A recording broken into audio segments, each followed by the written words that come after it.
Alright, what you're looking at it's a CRV 2006. What we're going to do is we're going to put a oil catch can. So here's the catch can that we have. So here's the catch can itself, and pretty much all the hardware that needed for install. So your filter here, fittings, and hoses. So let's get started. Alright, so to locate our connection, so here's the intake, and we're looking for the PCV valve, which is right there. See those rusty clamps? See there's a kind of a bolt there or not. That's your PCV valve that goes to these holes here. So that's where we're going to connect if you're going to do this kind of install on your CRV 2006.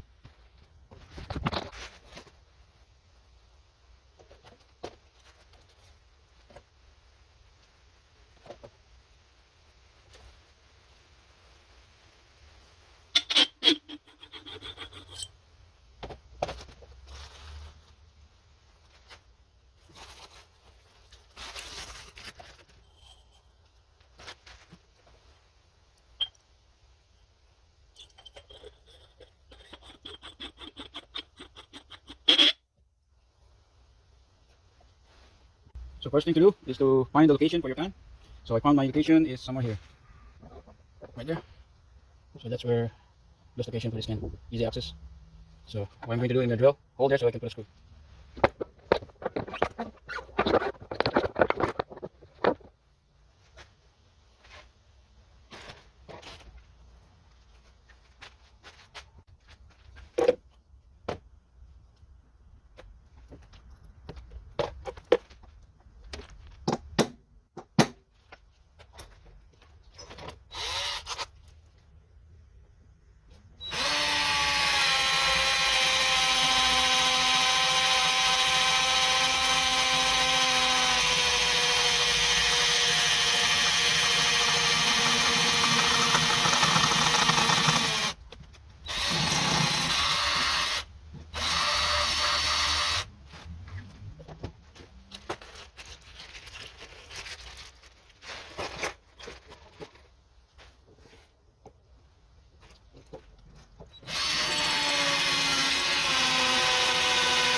All right, so as you can see, the catch can now sits there properly. And one issue that I'm having is that this kind of kit, it did not come with the right hose, because there's a this hose here. It's too flimsy, very soft. So when you have a vacuum with this hose, it collapses. It flattens like that. Because see, you have vacuum, and at the same time with heat, because it's very hot under the hood, and this is already soft, and it becomes even more softer, and it collapses when you have a vacuum. And then when that happens, obviously you're gonna have an engine issues. So I just wish that they would come a thicker hose that meant for this kind of application, but unfortunately not. So I ordered a proper hose to match the application.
All right, here it is. It's done. So as you can see, it's coming from here, where the PCB bulb. It's down there where is the like look like a nut right there with the clamp. That's where the PCB bulb. From there all the way here, right? This is your intake line. Goes here and in, right? This is in, and then the oil travels here. It comes down and drops in the catch can and trap. So the oil stays there and trap, and the gas will continue to flow on this direction, right? Come in here and goes to the intake manifold, right? So that's the idea of this project. So yeah, and this is done. All catch can install, and as you can see, this hose is more durable than the one that comes with the kit. They should, I don't know why they should come this kind of a durable hose, but apparently not. It's so sad. So you have to, if you buy this kind of kit, you gotta have to make sure you bought a different set of hose, because the majority, most of the time, the hose that comes with it is very soft. So all right, thank you for watching, and please don't forget to like and subscribe and share. See you in next video.